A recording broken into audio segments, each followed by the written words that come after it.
All right, Forgotten America, new episode here. And talking about something, Ivy, you and I have talked about a lot. You obviously know my mother taught school for 30 years.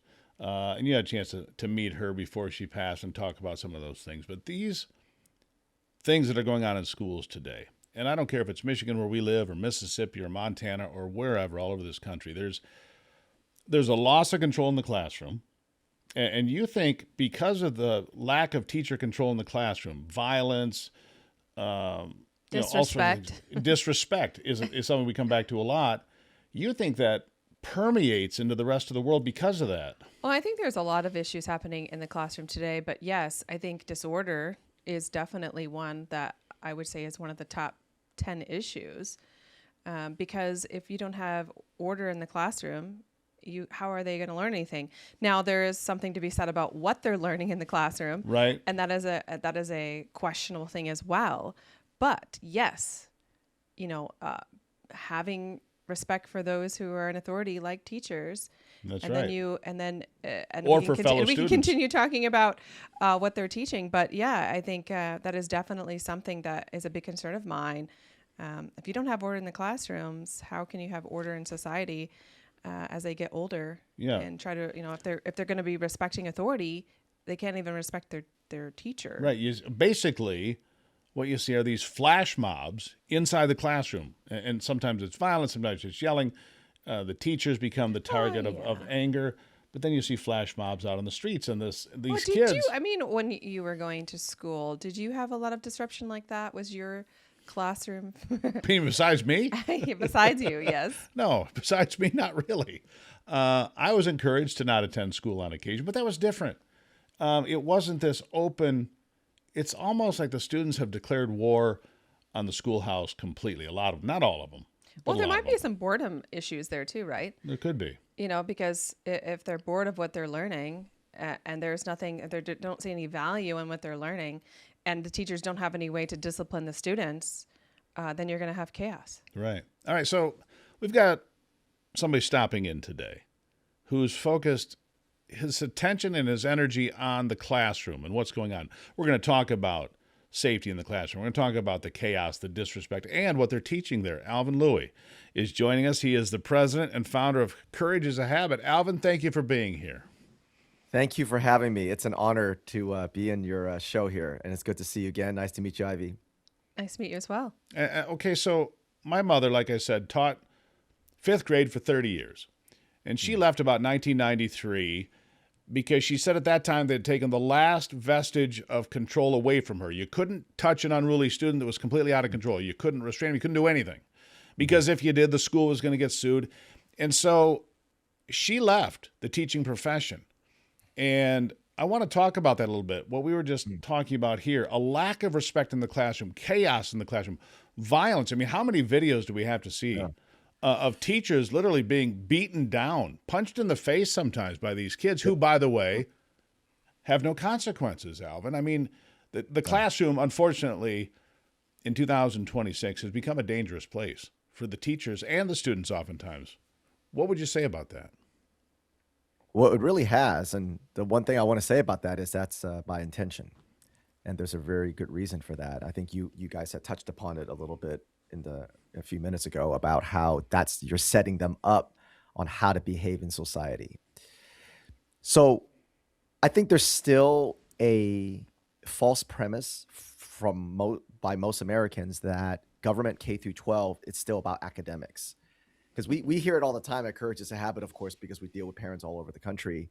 And we hear things like, if only we can get this fixed, or if we can get this out of the way, then the learning can continue.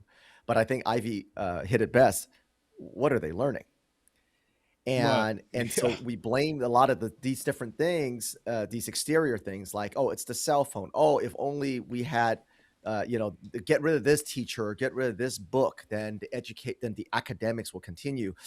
That's a false premise because the purpose of government K through 12 today is to create social justice activists. And we saw that, Steve, I talked to you about this for the march, the anti-ICE march. You see that students marching, screaming, protecting illegal aliens. That is the purpose of government K through 12. And so the chaos is actually part of that because they're training them to Well, behave that way out in the yeah, streets. what you're saying, Alvin, in effect, is the ideology that's being fomented upon these children Hmm. is creating foot soldiers Hmm. to create chaos, to create upheaval, to create, dare I say, a revolution. Yes. Right? I mean, that's what you're Yes. saying. They're instilling this ideology, no respect for authority, which we've Hmm. seen to police officers, federal law enforcement, Hmm. all sorts of places around this country. But that genesis comes from the classroom, and you say it's by design. It is.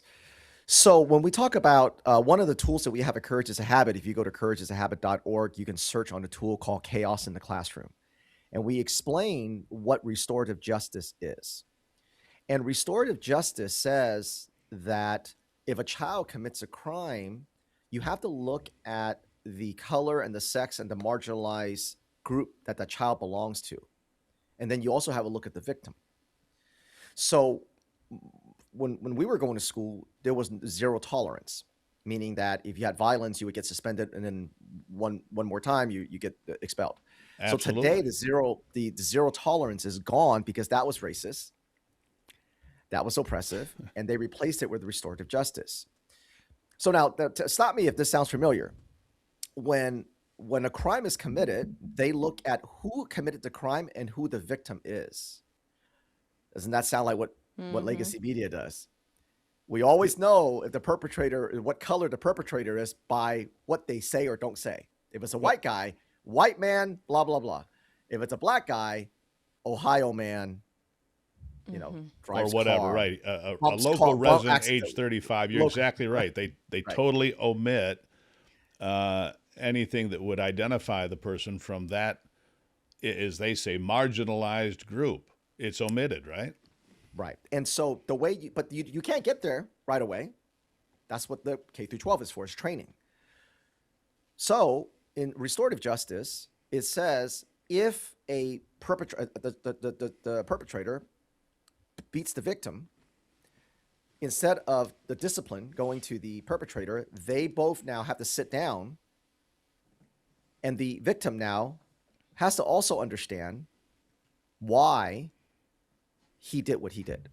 So if a trans child, if a boy who pretends to be a girl beats the brakes out of a girl, of course the school will tell the boy, hey, you can't do that. Violent, you can't be violent. Apologize.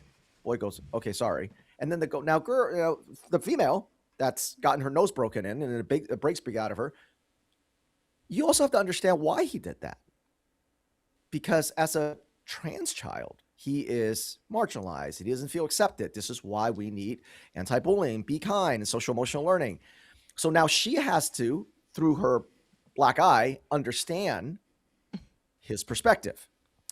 That's restorative justice. Now, that begins in elementary school, and this is how it begins in elementary school. So let's say a child, of course, this is going to happen in every classroom at some point. A child's going to just go nuts. He's going to Yep. scream. He's not going to sit, he won't do this or she won't do this. And they'll start trashing the classroom. And in the early grades, the way they deliver restorative justice is they take the rest of the class and then move them outside into the hallway. Then they let the child go nuts in the classroom. Who's having a tantrum? Right. And the teacher cannot touch them. They cannot do anything. All they can do is sit there, sometime with flashcards and colors, and say, do you feel this color? Do you feel that color? Until the child calms down. Of course, the classroom's trash. And then they'll bring the classroom back in. Now, what does that do? What does that teach everyone? It teaches the child that's going nuts that there's no consequence, Right. that I can do whatever I want, and everybody's got to adjust to me. And it teaches the other students who are, let's say obviously there are a lot of good students, a lot of good families, Sure. more than not, but now they also learn what's the benefit in trying to learn and pay attention. They Yeah. now are taught that this behavior gets them focused attention. Mm-hmm. And so over time, you get a 2-for-1. You teach the child who actually needs discipline, because if he's acting that way, chances are he comes from a home that's probably doesn't have discipline. Right. And now you're teaching the kids who come from a home with discipline that this is acceptable behavior. This is rewarded behavior. Academics, of course, is out the window. Like I said, that's not the purpose of K through 12. So the learning completely stops. And then the children come in and see their classroom trashed. We're talking about like kindergarten, first grade, second grade. So this is obviously very jarring. Yeah, I would say. And so over time, that's how you begin the restorative justice learning process. And the perpetrator, the kid, now understands society has to adjust to me. And that begins the process of critical race theory and the collectivism. Right. It seems to me that it should be the opposite, that the child who's being disrupted should be the one leaving the classroom. You can take your desk, go outside. I might have done that once or twice when I was a kid. My desk got pulled out with me in it. Once or twice, you are an underachiever. And then, hey, when you have your act together, you can come back in. Right. But until then, you're not going to disrupt the classroom. So yes, I think it's completely opposite of what it should be. Yeah. And it is a frightening thing. I did not know. Now, full transparency, we sent our children to a private school, Catholic school, to the 5th grade for our daughter and 7th grade for our son. And so I had no idea this was actually happening, and I find it incredibly terrifying that this is going on in our classrooms every day. And I'm sure it's victim blaming, one thing for sure. Yeah. And I want to come back to, to my mother's situation. She left because she couldn't control the classroom. So let's go through that scenario you just talked about, Alvin. There's a kid throwing a tantrum for whatever reason, elementary school, middle school, whatever. You're now blaming the victim in part and making them realize why this aggressive, potentially violent individual did this. But I want to go back to teachers fleeing the profession. The unions would tell you, and the unions like Randy Weingarten, who said the World Economic Forum should be the one setting curriculum for our students, which is another bit of insanity. But teachers are not leaving because they don't get paid well. Look, I don't know what it's like where you live, but teachers are getting paid reasonably well for working 9 months a year. It's a pretty good job if you like summers off and you want to go spend time with your family or go on vacation or whatever. Yeah. They're leaving because they don't feel safe. That's 100% correct. That's just absolutely true, isn't it? Yes, and in our tool on restorative justice, Chaos in the Classroom, we actually show you the statistics on that. We actually show you the surveys on that with teachers that left. The teachers union because the teachers union pushes restorative justice. They push the social emotional learning and critical race theory. They will say they're leaving because they don't get paid enough, and that is 100% not true. They are leaving because there's so much violence in the schools and they simply cannot take it anymore. Not only the good teachers are the ones that, their hearts are broken because they see what's happening to the children, and then they also feel physically unsafe. So that's exactly why they're leaving. Your mom, when she was teaching, there wasn't restorative justice yet, but that was the beginning of it when you start saying, well, you can't punish the child. You can only, give them a slap on the wrist or some, it began that pre-restorative justice process. In the 90s, it became very soft. And then the restorative justice came in around 2014. And that's when the violence completely just went through the roof. And this is what we're seeing now. And, the whole thing about the collectivism, the society, instead of, Ivy, your desk being dragged out and they say, like, society, the classroom is not going to cater to your bad behavior. Now it's the opposite. Like you said, it should be the other way around. So if you extrapolate that from kindergarten, 3rd, 4th grade, all the way through outside of high school, now it matches everything you're seeing in the blue cities and even in the some red cities, because now think about Black Lives Matter, the anti-racism, the revolving judges, the Soros judges, that now matches what they're being taught. So the children now vote the way that they know that they've experienced in the classroom. Yeah. So they vote for these judges. They vote for restorative justice policies in their school or in their cities, because when the Democrats come out and start talking about marginalized people and it's not their fault that they're committing crimes, that makes sense. Well, what I'm hearing here and what you're talking about, Ivy, that ingrains this, and apparently, Alvin, in little kids, there's no consequences. You can do whatever you want. You can act like a complete fool. You can trash the classroom. You can may I be so bold, you can be a complete shithead. and there is no consequences at all. You can be violent, you can be disrespectful, you can use foul language, and you don't get suspended, you don't get sent home. The classroom's not safer. And the restorative justice that you're explaining to us, Alvin, actually affirms these behaviors. It's Right. supporting these Because behaviors. there's no consequences. There's no consequences, and so they think, well, I can do whatever I want, whatever I'm feeling at that moment. You know, kids have tantrums. Well, and then they see the same thing because we see these people in blue cities that you point out, Alvin. They get arrested 10, 20, 50 times. And Right. in they come and out they go. And in they come. There's no consequences for a lot of crimes, including felony crimes, including assault, beating people up on the subway platform or whatever it is. I think this, Stabbing, the whole thing, yeah. all of Right. it. I will say there's one caveat. There is consequences in schools in a very small form. If you misgender a child, Oh, boy. if you're a white child and you wear a T-shirt that says there's only two sexes, or if you're a white child that wears an American flag T-shirt, if you're a child that says I support ICE, my family is law enforcement. If you go, I'm not going to call my friend Joe Jane because he wants me to, then you get suspended. Yeah, then you Then get you get thrown out. suspended. In fact, I want to, Anthony, tune up that. I want to show you something here because one of the things you talk about are small town America. That it's not this tumor has metastasized well beyond the big blue cities, and Oh, because yes. of things like the teachers unions, it is permeated through small town America now. That's right. And I've got a little clip here. We can just play a few seconds of it, where at a school board meeting, parents are going back and forth at each other because the division created by transgenderism, by everything that's going on. Just roll that, Anthony. Quote what he said, which was, our school is being sued because people think they can choose their genders.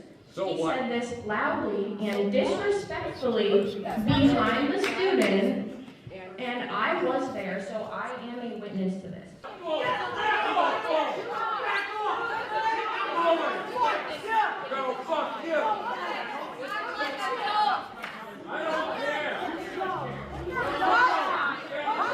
And so what happens here, you get the idea.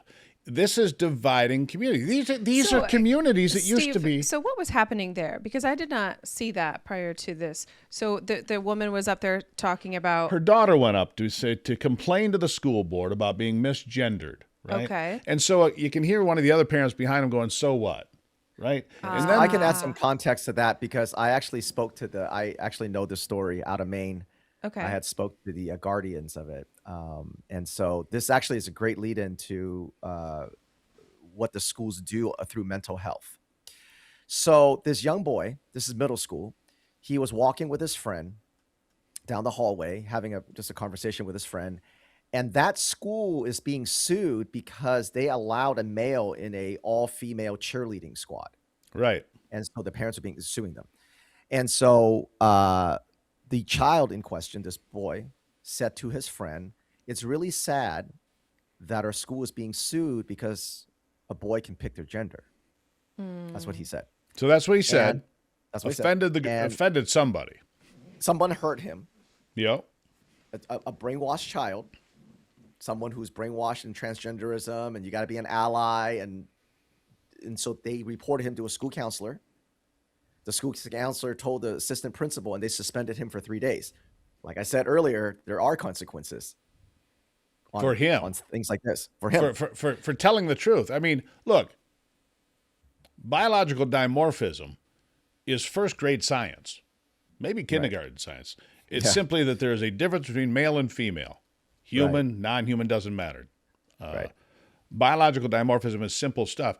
And yet, these children are being forced to not tell the truth, not be scientific. I thought these people said, believe the experts. Follow the science. Follow the science, believe the experts, right? Right. Only What when it comes to happened? masking your face. Yeah. So this is the anti-bullying, be kind movement under mental health. Uh-huh. So what they're doing here, much like restorative justice, is a 2-for-1. They want to punish the boy because he said what he's not because a lot of parents are going, what? He just, so what? And you saw the video. They're like, so what? He said, it's sad that the school's being sued because a boy can pick their gender. So what? It's not the sentence that he said. He could have said, I hope the school loses. It's ridiculous. You can pick it. He could have said anything. It didn't matter. The point is, because he didn't support the transgenderism, they are punishing him, and they're trying to make an example out of him for other students to say, you better bow to the transgenderism or this will happen to you. Kind of like a hazing ritual for gangs. Right. When they beat up somebody who's not who just quite didn't do the mission right, who didn't do the assignment right, and then they beat the brakes out of this guy, and then so the rest of the gang members fall in line and go, okay, I better behave. And so what you saw there was the school board meeting a month after he was suspended, or a few weeks after he was suspended, and then you saw that fight where their parents came out and the community came out to support him. Because it looked like to me like the whole town supported the kid. Right. And it seems to me that it's like it's bullying into tolerance. Absolutely. But they hide it under anti-bullying. Just beat them down. Right. It's actually bullying those who do not agree into tolerating what is false. If you don't get in line. Yeah, if you don't get in line with whatever the social demand, demand from the far left. We demand that you use pronouns. We demand that you accept X, Y, and Z. And if you question anything on our agenda, be it climate change or transgenderism or Marxist thought or socialism or whatever it is, they're going to beat you into submission or they'll throw you out of school. How long was that kid thrown out of school? He was suspended for 3 days. Unreal. And so the lawsuit, tell us about it. Where is it? It's in process right now, so there's not a lot of development from the families that's suing the school for allowing the boy.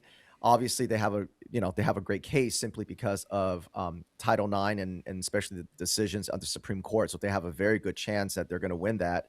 But right now they're just in the holding, waiting for their trial dates and things. And but this is just one example. That's the thing, Alvin. There are thousands of these examples, and it's not just elementary school, middle school, and high school. It's permeated, obviously, into colleges and universities and so forth, because we see what happened at San Jose State with the volleyball team and all of that. We saw what happened with the swimming championships for the NCAA. The good news, I guess, if there is any, and we've talked about this a fair amount, Ivy, which is transgenderism reached its peak in 2023. One of the things we've done here on this program already is had detransitioners on here. They're like the dirty secret of the transgender movement. They get no press on the major media. They get no press in the New York Times or any of the major outlets. They get press here because we talk to them and they say, I was railroaded. Here's what's crazy about this. I know this is a little off subject, but the woman we just spoke to who transitioned beginning at 12 and threw the brakes on when she was 17 because COVID started. She was on schedule to be surgically altered. It never happened, and she's very thankful of that. She had top surgery, but she didn't complete the rest. That's exactly right. COVID stopped all that, and and she says, okay, we're not doing this anymore. She said it was a 1 hour meeting with a counselor. 1 hour, and they're putting her on high doses of this drug, and at the time that they're doing this, by the way, they've got her doped up on every antidepressant, anti-anxiety medicine. She says, I was a zombie. I didn't feel anything emotionally. And they railroad these kids down because, if Johnny thinks he's Jenny, well, we just have to believe that. Yeah. And this is also part of that indoctrination that we're talking about. Actually, Anthony, pull up that the pornographic the booklet that was available in the screenshot that I had sent you. So this is available in a library, and it talks about transitioning, and it talks about how you can get abortion pills by mail. This is available to elementary school students. So this indoctrination that our kids are enduring every day, it's a full frontal attack. You can come back to us now, Anthony. It is, and it's sexualizing. And I know you've seen this too, Alvin, where I just saw this from last week. Guy comes into the school board meeting, starts to read from a book that's available to 12-year-olds. We can't hear that here. Well, I have that too. I have that bite if you want to play it. Yeah, let's hear that. But this book here is called Later Gator, and it says it's available in High Falls Elementary School. But I'll read a few excerpts. What the hell? Let's have an orgy. Offer me a Vicodin tablet.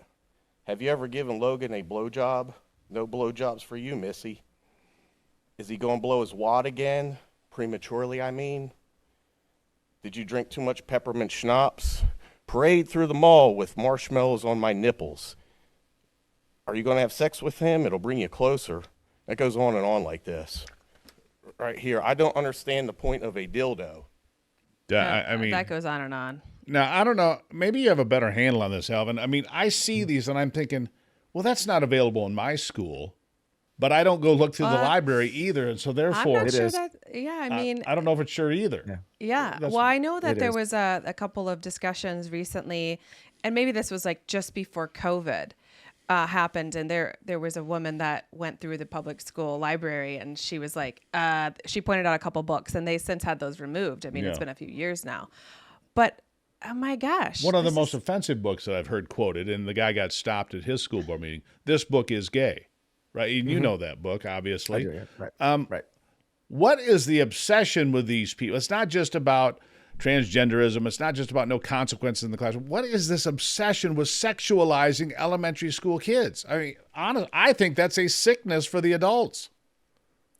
It absolutely is. And that's all part of that mental health, social, emotional learning umbrella that every school in all districts in all 50 states are under. Because remember, we got to go back to the premise. The premise of K through 12, like I said at the top of the hour here, is to create social justice activists. And so you create that in a couple of different ways. You certainly make the white kids feel guilty, and you make the But non-white hold kids. on. There's a difference then- between social justice activists and sexual deviants. I mean, how does this end up at the same page? Sure. It's the same page because it's about breaking a child. Whether you break them because you want them to feel one way or the other about their skin color, or you sexualize them so that they open themselves for abuse, what you do is you're breaking a child physically, mentally, and emotionally. And once you break a child, it's very easy to move them towards that communism idea, that Marxist idea of blaming the rich and blaming white people and America's oppressive. Because a broken person is easy to manipulate. And so the schools know that when you introduce these sexual books and these type of language and photos to a child early, you make them believe they can be born in the wrong body. All of that sets them up for abuse. It sets them up to be sexualized. It's grooming for sure, it's sexual grooming. But so there's a couple of benefits to that for people who are just straight up evil.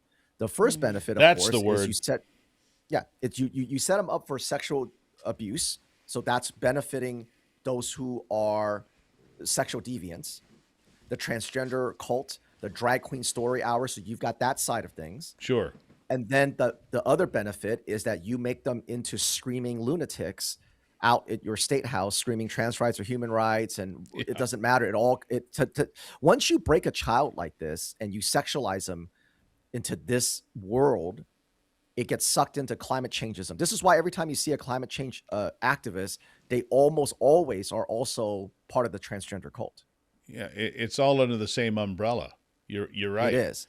Now, I will say, in terms of just on the sexual side, here's what happens and why they introduced the drag queen story hours, the kind of books that you just talked about. This book is gay, gender queer, all boys aren't blue, and those kind of books. Is when a child is very young, there's a part of their brain. We all have this part of the brain called the amygdala, and the amygdala's purpose is about speed in terms of protecting us and not accuracy. And I'll give you an example. So when you're young and you're walking through the forest and you see like a brown, something long and brown move in the leaves, you're going to jump out of the way because your amygdala over evolution has learned that could be a snake. So the amygdala isn't the purpose of it. Its assignment isn't logic. It isn't to go, well, let me see it's a snake. Because if you do, then it's too late. The snake will bite you. The idea is you're going to react before you even know. And then you look and you go, oh, that was just a branch. Because the amygdala teaches the person that it's better to react fast and be wrong than to react slow and be right. Now, when you're young, your amygdala is largely not written other than your fear of heights is about the only thing that we're born with. So over time, through your family and through society, if you have a healthy society, you are taught, especially girls, you shouldn't be around men in private places, men dressed as women, people who look weird, people who act weird. So your mom and dad tells you, hey, we're going to stay away from that person. We're going to stay away from this person, that kind of thing.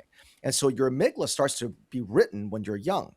So now when you're a teenage girl and you're not under the care of your parents every day, like you were at 5, 6, 7, 8, or you're a grown woman, you now have these instincts. If it's dark, I need to cross the street. If it's this, I shouldn't go into this party because there's all men. If there's a guy over here hanging around, and you're not really thinking about it, you're just reacting because your amygdala is healthy. It's assigning values, positive and negative values to things. Now, does it mean that every man that's in a dress is going to be a rapist and a groomer? No, but you rather be wrong and hurt his feelings than to be wrong and wait too long and then you get sexually assaulted. That's the right way to do it. Let me ask you this, because everything I'm hearing here, and I'm going to go back to the conversation we've had with detransitioners. You've got all these factors in the classroom. You've got the grooming, as you say. But then you bring in the amplifying factor of social media, which just blows us all up. When we talk to detransitioners, they say, well, I was in this chat session and I found these people and they encouraged me, and it was all this rah, rah, rah, go, go, go. You're a boy, you're not a girl, right? And push them and encourage them. And by the way, when you become a detransitioner, now you're homophobic. Now all these other insults. Now you're the focus of attack. I mean, we've heard this time and again. So much death. They get so much death threats, more than anyone else from the transgender cult. Right. So, what role in the programming of these kids does social media now play? Now, our kids have very strict social media protocols. Ivy's very good about this. We do not. Sure. It's a job in itself to, It is, yeah. limit and to pay attention to, and to monitor what they have access to, because it expands all the time. But anyways, continue. So what are your thoughts on social media being the amplification of all this bad education? It's definitely an amplification. I think that's a really good word for it, Steve. So the social contagion really starts in K through 12 simply because they're there for 7 hours a day. They spend the lion's share of their time, and you get these school counselors doing this one-on-one grooming with children through programming sessions. Programming sessions, right? But when they get home and they're on a device with social media, that simply amplifies everything that they've been brainwashed to learn in schools for 7 hours a day, 5 days a week. And so certainly for us, in terms of what we recommend for parents, is just keep your kids off social media unless there's a very specific, completely. All the monitoring and things like that it's a lot of, it works to some degree and then it doesn't work to some degree. So for our recommendation is keep them off social media unless you're using social media for something very purposeful. So for example, if you have a daughter who is making bracelets and she wants to learn how to sell it on Etsy and start an Instagram page, that's a little different, because when you start an Instagram page that leads to your Etsy and you're selling bracelets and things, the algorithm will mostly only feed you those things. It's not 100%, but that's generally how the algorithm works. But if you allow them to be on social media as a way to connect socially, their entire identity is focused on it, the selfies and where they go and, how their clothes look and how their room looks. When you do that, then you truly do open them up into a really dark world and where a lot of the sexual deviants know this is where vulnerable kids are. So social media really should be used as a very purposeful tool for goals that the social media becomes just a small part of their goal. And then now their goal is selling bracelets or selling cookies or making skateboards or whatever they're doing.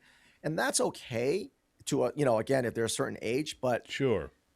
But in terms of just open social media, open YouTube, even YouTube Kids, we really highly recommend against that. Avoid that. You had to have been taught this.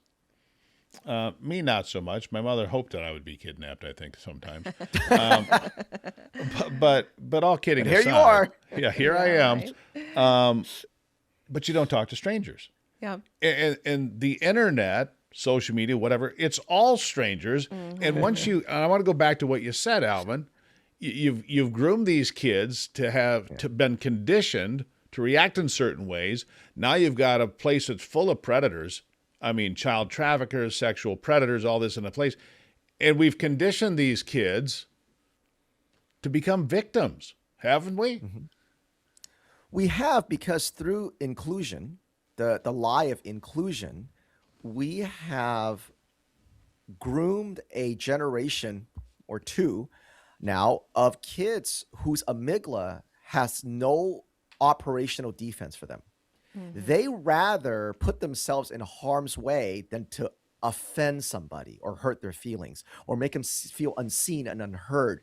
Those words are meant to create children who have no defenses, because their amygdalas don't fire. Their amygdala simply goes, I'm just going to look at that brown thing in the grass because I rather not offend it. I rather just get bit. And so now this is where we're at. This is the purpose of inclusion. This was the purpose of diversity and be kind, because we should be teaching kids exclusion, to embrace exclusion, especially when they're little, because they can't defend themselves. And we need to exclude all these things from them until they get old enough to have discernment. But the schools, they're doing the opposite. And certainly social media has done the opposite for sure. And so, now even as adults, I mean, look, like you said, when we were growing up, you don't talk to strangers. You don't talk to strangers off the internet, and you don't get into strangers' cars. Right. But think about Uber and Lyft. You get a stranger's car, you met him off the internet. So a lot of these every day. And so there's a lot of these things that are these philosophies that most of human history has passed down to keep us safe, because it's better to be safe and hurt someone's feelings than be wrong and put yourself in harm's way. But they teach the kids now it's the opposite. Wow. It certainly explains a lot, when you begin to really dive into this and think about what you're explaining here, Alvin. This is why we're seeing what we're seeing in the streets today of these young people. I mean, how many parents do we know? And we go to sporting events for the kids, right? Baseball, basketball, whatever it might be. And how many parents just stick the device in front of their kid, and it becomes the babysitter, and they don't pay attention because they're staring at their own damn device, right? Right. Well, we don't allow social media in our home. Now, we do allow an hour of YouTube a day, and that is generally like football, baseball, anything sports related. Sure. And so, there's that. But I think that there are many, many, many, many parents that don't have restrictions on their kids' phones. They don't think that there's a concern. Yeah, we know parents like that. None. And not only, you think about just the social media aspect, but also pornography, and these platforms, these chat platforms where, like Snapchat is a great example, where these things disappear. So this is just an atmosphere where terrible things happen, or where the kids go to have conversations that they don't want their parents to know that they're having. And I think that's very dangerous. Well, and I want to bring one more thing into this that I've been seeing a lot of lately, because you're right on it. And that's when you fold AI in and you ask AI, hey, I'm feeling depressed today. And AI starts talking about suicide. Right. Yeah. As if that's an option. I mean, so AI then is another complicating factor to me, and it's just dangerous. It's an electronic minefield. I just, when you really start to think about all this, for me, it's very overwhelming, because it's like, okay, well, what do we do? Because we don't think How that way. do we fix this? Right. Yeah. And for people that don't think that way. I mean, we're doing our part to a degree. I just mean people that don't, target kids as, predator and prey. I mean, and just having basic moral foundation and a moral compass. And I'm concerned, Alvin, whether it's some of these teachers' unions that are teaching kids they can be any gender they want, or the pornography, or drag queen story, or whatever it is. Yeah. I'm concerned that these people are amoral. They don't have a moral compass that functions, because if they did, they wouldn't be doing any of this. Am I crazy? Oh, absolutely. Absolutely. And I think that if you're a pedophile or you're a sexual deviant, you have to groom one child at a time.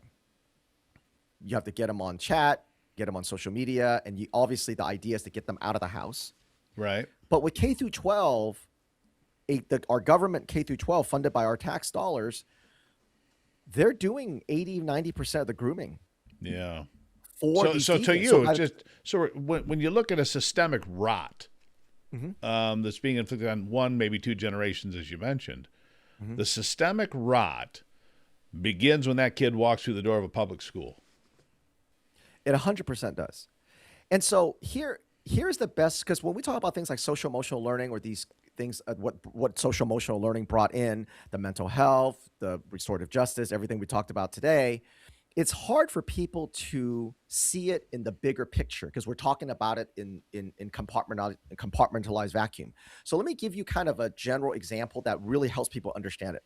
So let's say, for example, that me, Alvin Lui, and I said, hey, Steve, let's say you're a superintendent in school. I said, I want to create a course, a class to teach Buddhism. Let's pretend for a second that I can do that, right? I probably wouldn't get that passed, but let's just say I want All to right. teach a sophomore class or a junior class. Okay, so fourth period, Buddhism. Now, this class is a 45-minute class. I'm going to teach the facts about Buddha, when he lived, what kind of time it was in China when he lived, and how did he start his religion, when he died, just really factual things about the man and at the time he lived in. Now, some kids will not take it because whatever is not requirement. Some kids will take it. Some kids will take it and go, it was all boring. Some kids will go, some of it made sense. No big deal, right? Okay. But imagine instead of me, Alvin Lui, teaching a class on Buddhism and about Buddha, if I change the entire school into a Buddhist temple. Now, when you walk through a Buddhist temple, you're not learning about the facts of Buddha or Buddhism. You're learning how to live and behave like a practicing Buddhist. Who you marry, who you're friends with, how you decorate your house, how you look at failure and success, how you look at life and death itself. That's the purpose when you walk in and spend time at a Buddhist temple. You're learning how to behave like a practicing Buddhist.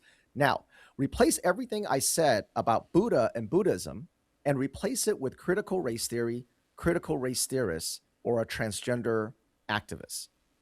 When a child walks into a building through those school doors, they're not learning the facts of critical race theory. They're not learning the facts about queer theories. John Money, he did experiments on these twins. They're not doing that. They're learning how to behave like a practicing critical race theorist. America's oppressive, white people are racist, and a transgender activist. So the kids are not learning intellectually what these theories are. They're being put into a discipleship. And then they're actually activated after high school. The brainwashing is done by the time they get to college. College is not about brainwashing anymore. It's about activation. Yeah. So that example helps people understand that these are not just one book here or one teacher here or a policy here. It's a bombardment. whole systemic. Yeah. It's a religion. It's essentially you're going to, but a Buddhist temple, you might go a couple times a week, right? But a school, you're there for 7 hours a day. 5 days a week. If you want to learn a language, you got to submerge yourself in the language, right? If you want to learn a new language, you got to immerse yourself. I guess a better word. You immerse yourself in the language. Immersion, right? And so here you are immersing these kids in this ideology from all facets that's then amplified by social media, echoed by the echo chamber of other students or teachers who are, not long ago, these were fringe ideas, shunned by most, but somehow it snuck its way. The camel got its nose under the tent, and now it's all the way in, right? And here it is. Yeah, so how widespread? Here's my question. How widespread in America in public schools would you estimate this is? Because you told us, and we didn't mention this, but you moved from California to escape this. You went to the state of Indiana, which is about as red and wholesome and, apple pie and the whole bit, right? Indiana, heart of 100%. America. You said it's no better. Everything else about Indiana is better than California except one thing, the K through 12 system. And so to answer that question, how widespread is 100%. So now there are still people out there that goes, no, not my red county. No, I live in a rural county, not my county. Nope, it is your county. And the reason why, and here's the reason why, because every single school district is operating under the social emotional learning umbrella, and the schools have to do it because they take the grants. Because they take the money. the money. The money forces the surveys. Your schools have to take the surveys on the Right. Chromebooks, and then the surveys are manipulated to say your school is oppressive. You need more of this. You need more of that. Now, I'm not saying that if you're a rural area in Montana or Indiana, that you have done it as long as California. And this is the mistake that I hear parents from red counties make all the time. They're like, well, we're not like California. And my answer to that is like, yeah, you're not like California today, but you But were you're like on where your way. California was. You're on your way, right? You were where California was 20 years ago. You were Illinois was, 10 years ago. You will be where California is in another 6 or 7 years. So you cannot compare yourself to insane cities like Illinois or California or New York. What you have to compare yourself to, if you live in a red county, is compare it to when you were going to school. Think about how different that is. We've asked this question a lot. I don't know how old you are, Alvin, but I asked people, how many transgender kids were in your graduating class in high school? Zero. Ivy? Zero. Zero. Me? Zero. So Zero. we have a wide range here. Even Anthony here, who runs the place here, he's in his Mid-20s. mid to late 20s. None. Even then, that recently. I mean, he only graduated from high school 8 or 10 years ago, whatever it is, right? And so He graduated right when social emotional learning began. So he didn't get the So brunt that's of it. He how didn't fast get this to it. happened. That's what I wanted to get to. That is Right, how and- fast this has happened. And what are the origins? Where did this come from? The social emotional learning.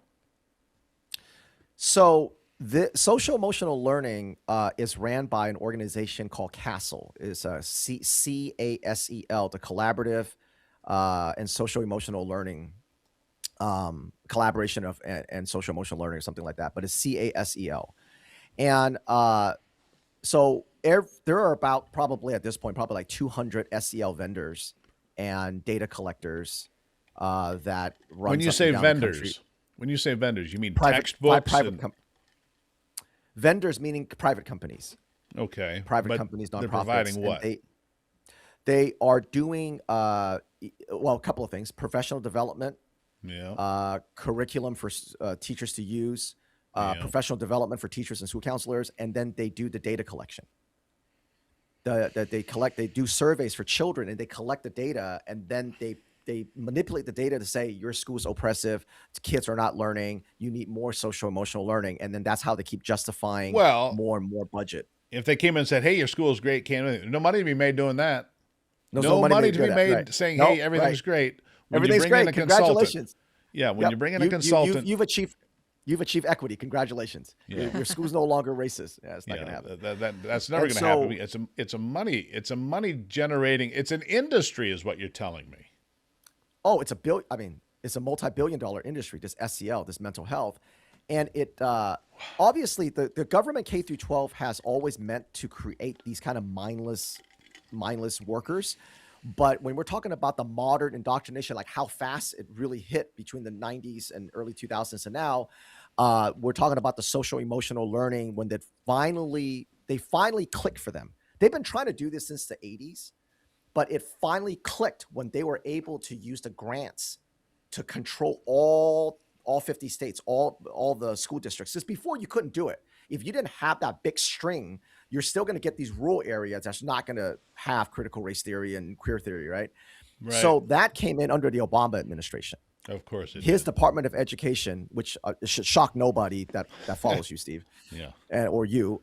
His Department of Education is the one that created used the grants as a string to say, you take the grants, you got to do the surveys, and they're the ones that brought in CASEL and SEL to the education system, and it's been there ever since. And unfortunately, a lot of Republicans still don't understand that mental health is the Trojan horse that brings a lot of this in. So they just keep pouring your taxpayer dollars into mental health. Yeah. And that's, if you want to stop it, you got to stop the grants to mental health. That's the pipeline.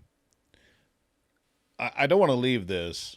Well, how do we fix it? Well, that's exactly right. I don't want to leave it. You're going exactly where I'm going, Ivy. I don't want to leave it on, well, these terrible things have happened. It's happened in 10 years or 12 years. You've created this outfit, Courage is a Habit. You're fighting against it every day. You're appearing with people like us here on the Forgotten America podcast in different places. Yep. What can we do? Yep, I love that. This is my favorite question. What can we do? Because if you only create outrage, which is a lot of the, I know that on the conservative side, there's a lot of outrage, even though it's Sure. true, but there's no outlet, then people feel kind of this like, okay, I listen to Alvin and Steve and Ivy, and it's like, like, what do I do? Right. And so Right. we don't ever want people to feel hopeless, because I think a lot of parents, a lot of Americans feel hopeless. So there's a couple of things you can do. I'm going to start with your mental, this is something you quietly must do in yourself. And then I'll give you actually tools to handle this. The first thing you have to do is you have to guard your kindness and empathy. That's the first thing you have to do. You cannot have, so many of this happens because Americans are still too kind. They don't want to hurt people's feelings. They don't want to, what about the kids who need help? We have these programs for kids who need help. This is not what we're talking about. So Americans, first and foremost, have to guard their empathy and their kindness, because your empathy is getting weaponized a lot. And if you can't say things like, there's no such thing as a trans child, no, white people are not racist, America's not racist. If you can't say that because people call you names, you will never even get into the arena to solve it. I see so many parents that know something's wrong, but the second someone calls them a racist or a bigot, they start backing down. Mm-hmm. And if they can back you down that simply, then you're not even in the fight. Yeah, so that's the first thing. You stand no chance. So you have to embrace exclusion. You cannot worship at the altar of inclusion. You can't start saying things like, well, I'm not racist because my best friend's black. You start defending yourself like that, then you're done. So that's the first thing. And we have, on that end, I would like everyone to go to courageisahabit.org, courageisahabit.org, and go to tactics. We have this new series called Tactics, and one of the tactics is called emotional blackmail. Read that.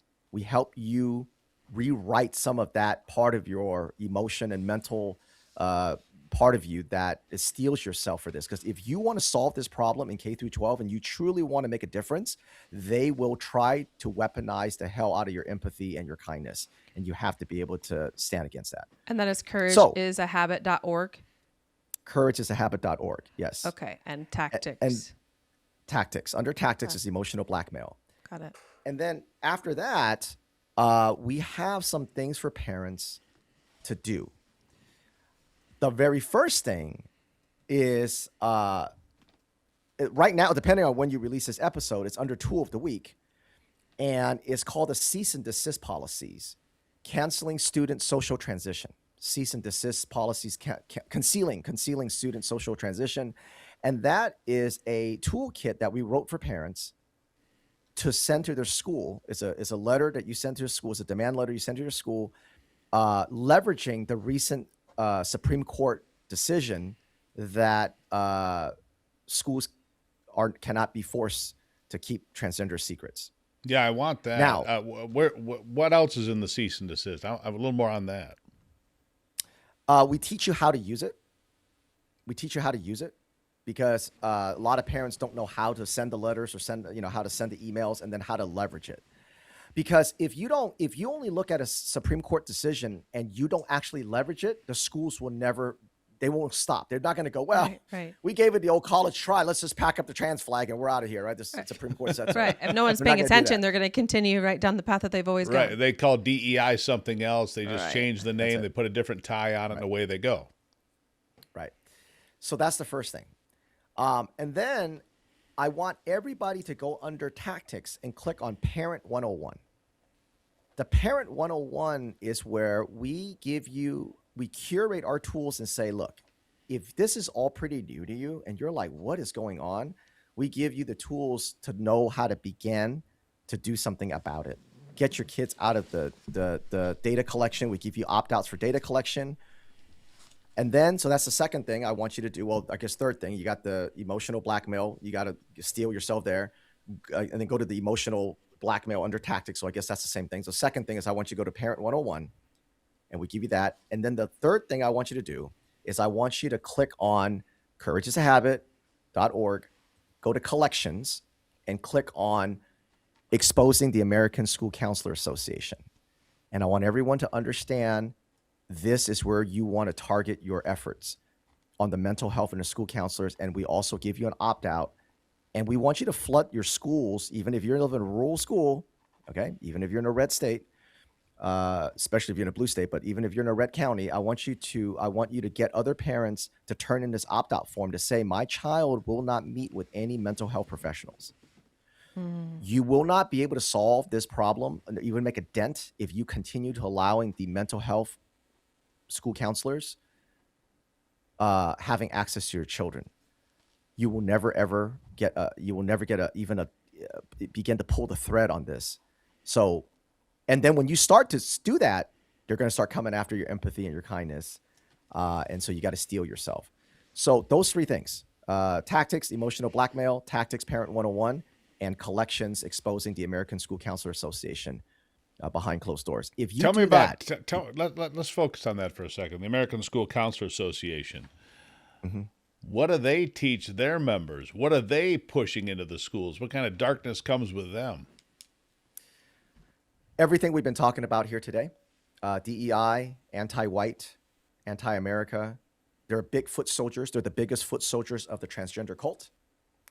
They're the ones who push the anti-bullying policies. They're the ones that set the culture of why that boy was suspended for 3 days.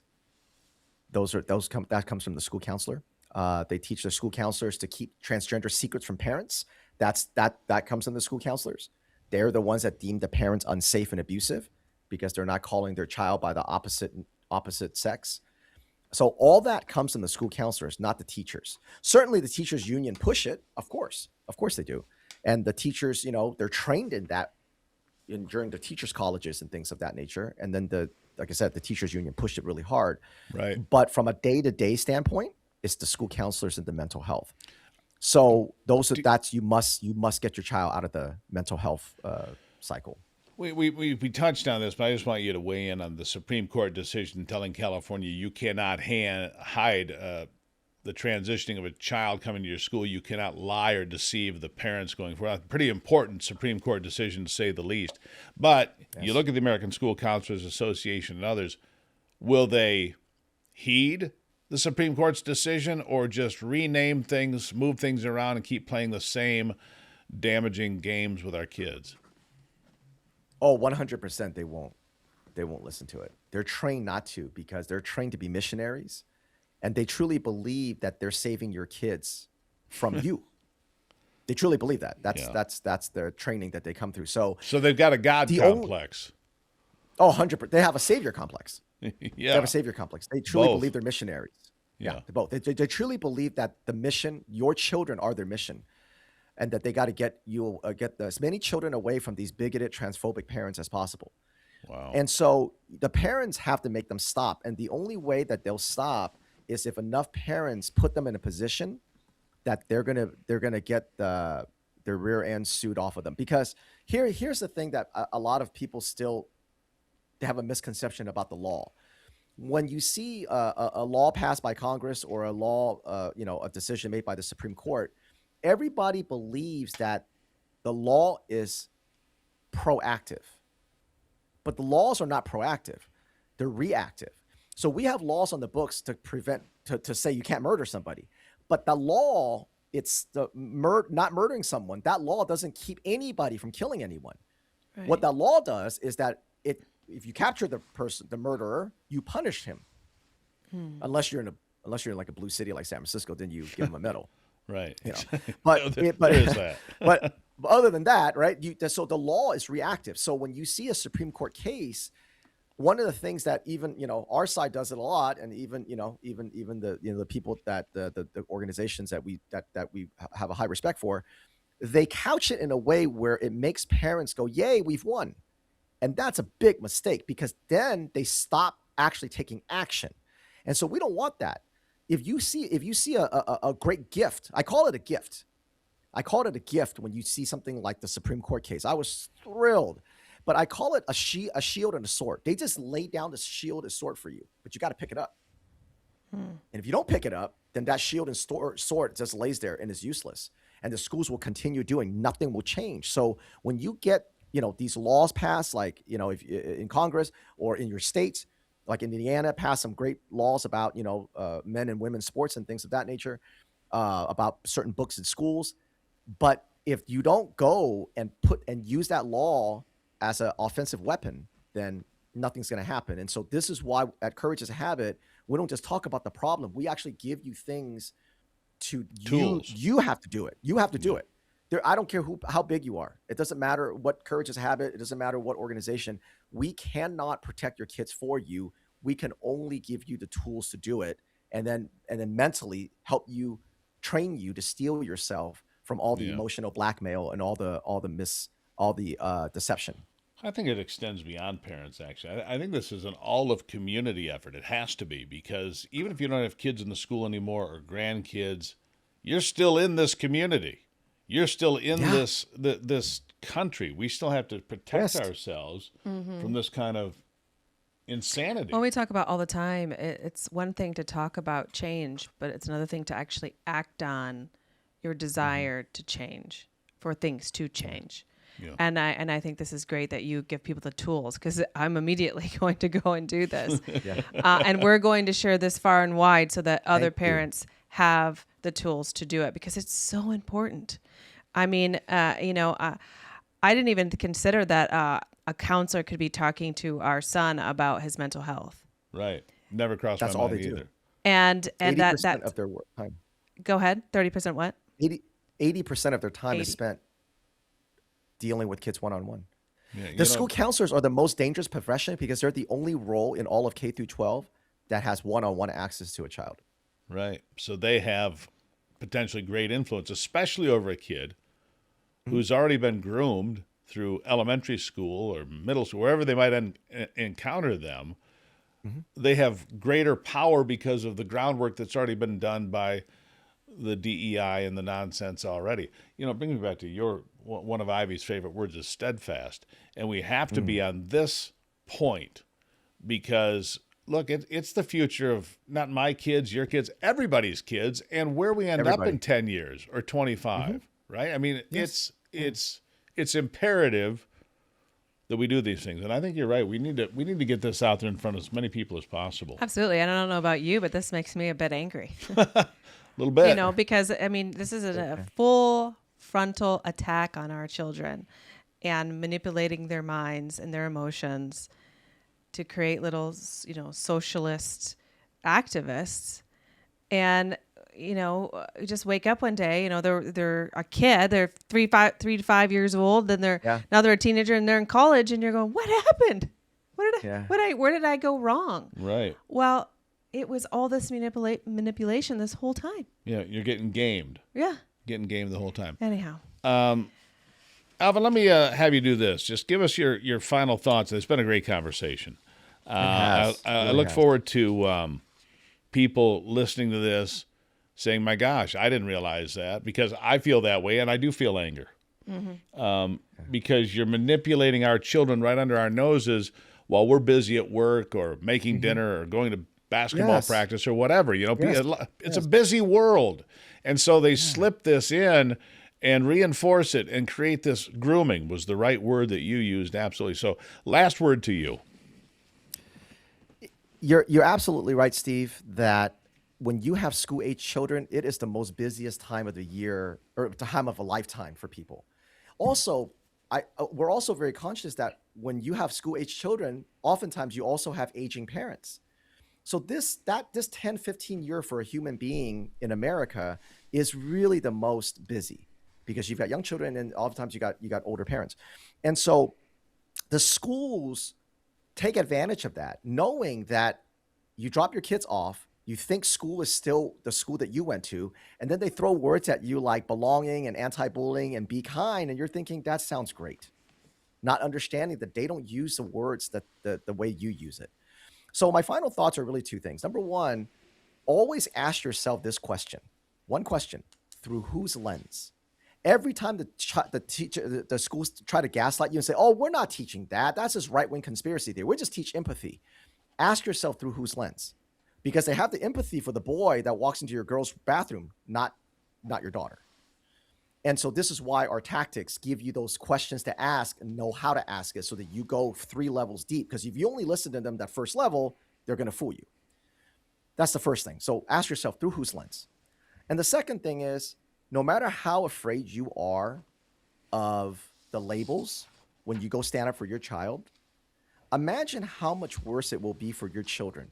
If you live in a world where saying, you cannot keep secrets from me, my child was not born in the wrong body, I'm not racist because I'm white. Imagine living in a world right now where that is too high of a bar. Yeah. And if you can extrapolate that into how your child's going to grow up, if you're afraid to stand up for yourself now, imagine how worse it's going to be when your child, if you keep kicking that can down the road. It reminds me of something I've said for a decade, and we've talked about this. Whatever you tolerate, your children will embrace. And that's great. Yep. That really You're so is right. it. Whatever you parents or your community or grandparents, whatever we tolerate, they will embrace. And that's what we're talking 100%. about here. So do not tolerate it. 100%. Yeah. You can't tolerate it. You got to, and so reject inclusion and embrace exclusion. And if nothing else, always remember that if you cannot or will not stand up for your children today, they will live on their knees tomorrow. Yeah. That's so true. You can find out more. CourageIsAHabit.org. Alvin sir. Lui. Tactics, Parent 101, collections, tools. For anybody listening, we're giving you the tools today to, first of all, be aware. Don't be naive and think, well, that's not happening in my school because I live in... It's happening in your school. I live in Magic USA. Well, in Magic USA, they snuck in there as well. Yeah. Be bold. Go do this. Take these actions to protect your kids. I know what you're doing next. Yeah. I know what Ivy's doing next. Alvin, it really is an honor. I'm sure we'll talk to you again because what you're doing is very important work, and we have to dismantle this programming, this grooming, before there is no turning back, before we hit a point of no return. So I really appreciate you being here. It's been a great conversation. I look forward to talking to you again. Thank you. Hey, thank you so much, you guys. It's been an honor, and I hope to see you soon. Thank you so much. Thank you. It does make you angry, doesn't it? Well, certainly, because when you're enlightened to something that's going on under your nose, and it is to completely destroy your child's ability to, understand things that they should fear or understand that they should stand up for what they think is right. And, being kind isn't always the answer. Sometimes you have to stand up for yourself. And say no. This thing about what he told us about the American School Counselor Association, counselors being the only ones that are allowed to have your student one-on-one, makes me think back a few years. Well, I'm certainly, I know that you're going to be the first one to sign this opt-out of our son being able to participate in this mental health conversation with their counselor. Absolutely not. Because, who are you to determine? Well, it makes me think a few years ago we didn't do this. And I wonder what damage was done to our older child in these one-on-one conversations. I mean, Didn't even consider it until just now. Right. I'm doing self-reflection right now saying, well, wait a second. We didn't do this 5 or 6 years ago or whatever it's been. And it's so much focus on how you feel and,